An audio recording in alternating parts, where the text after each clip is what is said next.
नाही, आता शिर्डी विधानसभा नामदार राधाकृष्ण विखे पाटील साहेबांच्याच नेतृत्वाखाली लढली जाईल अशी माझी अपेक्षा आहे. कारण की शेवटी पक्षाचं अजून निर्णय होणं बाकी आहे. तिकीट कोणाला मिळणार, काय मिळणार हा प्रक्रियेचा भाग आहे. पक्ष निर्णय घेईल, पक्ष त्याला संधी देईल. तर आमच्या दृष्टिकोनातून आमच्या परिवारामध्ये साहेबच सर्वोपरी आहेत आणि सर्वप्रथम तेच असणार आहे.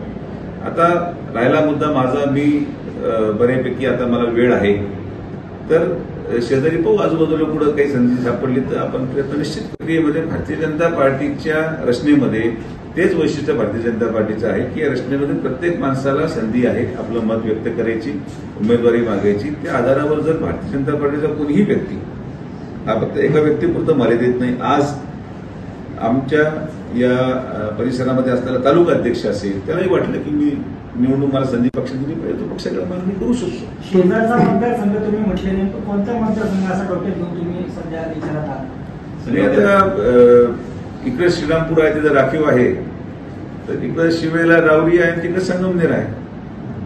कोपरगावला अगोदरच एवढं क्लिष्ट वातावरण आहे, त्याच्यामध्ये आपण जाण्यापेक्षा जिथं जिथं थोडं कार्यकर्त्यांना वाटत असेल की शेवटी मी काय कोणावर लादत नाही स्वतःला, पण आता कदाचित वाटलं एखाद्या तालुक्याला की तुम्ही जर पाहिली बऱ्याच तालुक्यांची रचना अशी आहे की तिथं कार्यकर्त्यांमध्ये एकमत होत नाही की नेमकी कोणाला द्यावं. कधी कधी 4-4 लोक असतात, 3-3 लोक असतात. तर तिथं जर समन्वय झाला नाही तर मग मी त्यांना विनंती केली की तुमचा समन्वय होत नसेल आणि मी तुम्हाला चालत असेल. शेवटी आता मी सुशिक्षित माणूस या नात्याने माझं काम अर्ज करण्याचं आहे. मी अर्ज करतो, अर्ज केल्यावर तो स्वीकारला जावा न जावा हे स्थानिक लोकांचा प्रश्न आहे.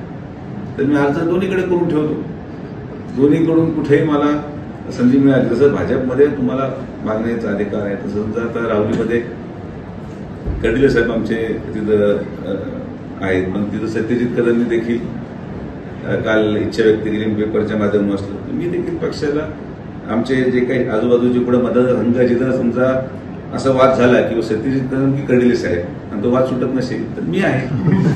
असं शेजारी संगमनेरमध्ये समजा एखादा उमेदवार 4-5 लोकांमध्ये ठरत नसेल किंवा कोण उभं राहिलं तर मला पक्षाने जर आदेश दिला की समन्वय होत नाहीये पण तुमच्या नावावर समन्वय होण्याची शक्यता आहे तिकडं, तर पक्षाच्या आदेशावर मी काम करणारा माणूस आहे आणि पक्ष जसं म्हणत तसं करू. आता संगमनेर ए आणि राहुरी बी, तर यापैकी प्रायोरिटी कशाला आहे? A+B=C.